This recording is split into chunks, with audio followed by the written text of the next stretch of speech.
इसमें लिखा हुआ है कि court, last line, court to think that ED is acting with bias. इसमें एक और चीज लिखी हुई है कि ED has failed to clarify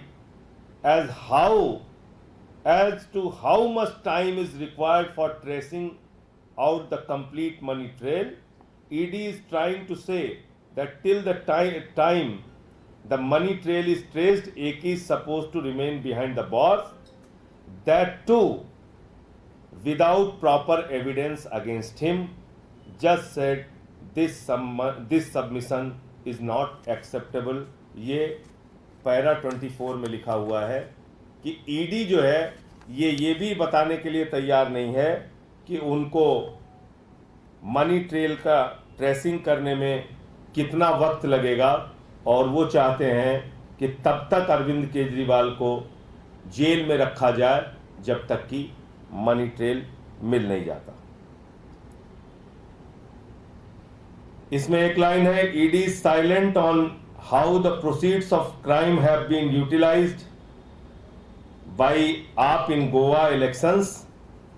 Even after 2 years, the alleged amount remains to be traced out.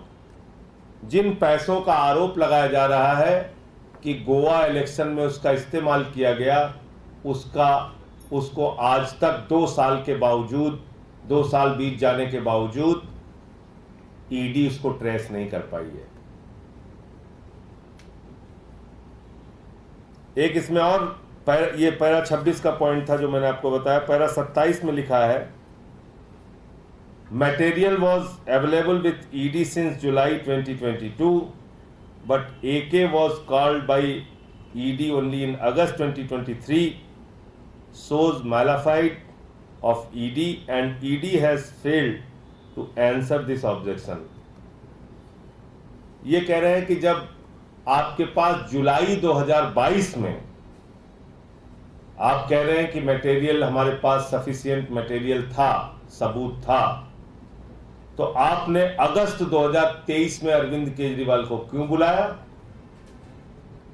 इससे कहीं ना कहीं ईडी की दुर्भावना, ईडी की मंशा जाहिर होती है, और उनकी गिरफ्तारी ठीक चुनाव से पहले, 2 साल से आप इन्वेस्टिगेशन कर रहे हैं, उनकी गिरफ्तारी ठीक चुनाव से पहले हो रही है।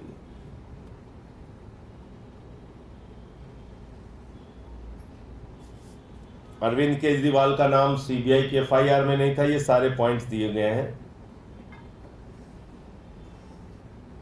तो कुल मिलाकर ये इसके कुछ मुख्य बिंदु हैं, और बाकी मैं आपको ऑर्डर की कॉपी भी आपके पास होगी, नहीं तो मैं दे सकता हूं। मैं सिर्फ इतनी बात कहना चाहता हूं कि आप सब लोग जानते हैं कि पीएमएलए के मामले में जमानत मिलना कितना कठिन होता है,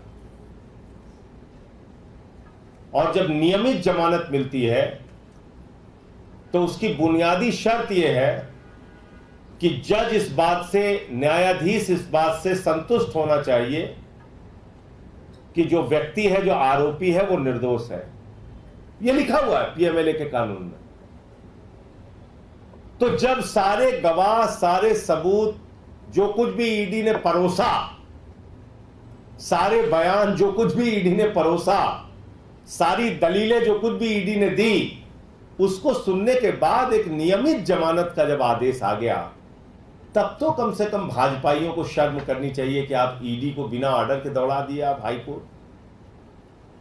अब इस आदेश के बाद पूरी की पूरी भारतीय जनता पार्टी को खामोश होकर अरविंद केजरीवाल और आम आदमी पार्टी से माफी मांगनी चाहिए, और चोरी और बेईमानी और भ्रष्टाचार भाजपाइयों ने किया है। 60 करोड़ रुपए की रिश्वत की मनी ट्रेल शरद रेड्डी के मामले में बिल्कुल साफ जाहिर हो चुकी है।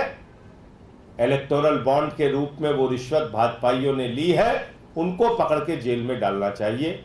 ये मेरी पूरी बात थी। आपको कोई अगर प्रश्न करना हो तो आप पूछ सकते हैं। आज हाईकोर्ट में मामला चल रहा है, दोबारा से सुनवाई जो 2.25 बजे के बाद शुरू होनी थी वो शुरू हो चुकी है। कितनी उम्मीदें आपको लग रही हैं, और कब तक लगता है कि अरविंद केजरीवाल बाहर आ पाएंगे? देखिए, मुझे लगता है कि जिस तरह का आदेश है ट्रायल कोर्ट का, इस आदेश को देखने के बाद ईडी के पक्ष में कहीं से भी कोई फैसला आएगा ऐसा मुझे नहीं लगता, और माननीय उच्च न्यायालय भी इन बातों को जरूर देखेगा। जो आदेश आया है ट्रायल कोर्ट का, वो अपने आप में सारी बातें बयान कर रहा है। आप कुछ कागज केजरीवाल के खिलाफ बनवाते हैं गिरफ्तारी के बाद, और उसी को आधार बनाते हैं उनकी गिरफ्तारी का।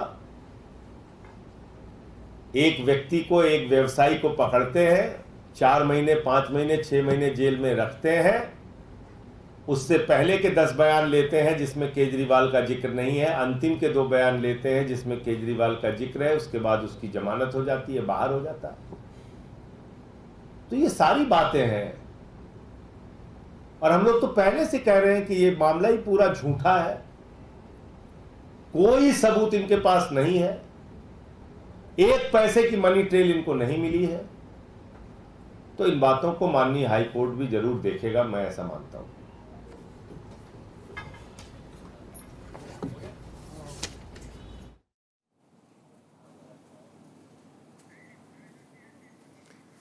तो देखिए, संजय सिंह प्रेस कॉन्फ्रेंस कर रहे थे, और इस दौरान आपको बता दें कि उन्होंने सवाल उठाए हैं ईडी के हाई कोर्ट जाने पर।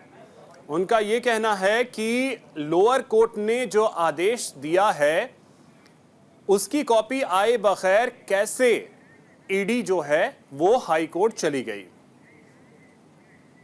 यहां रुकेंगे एक छोटे से ब्रेक के लिए।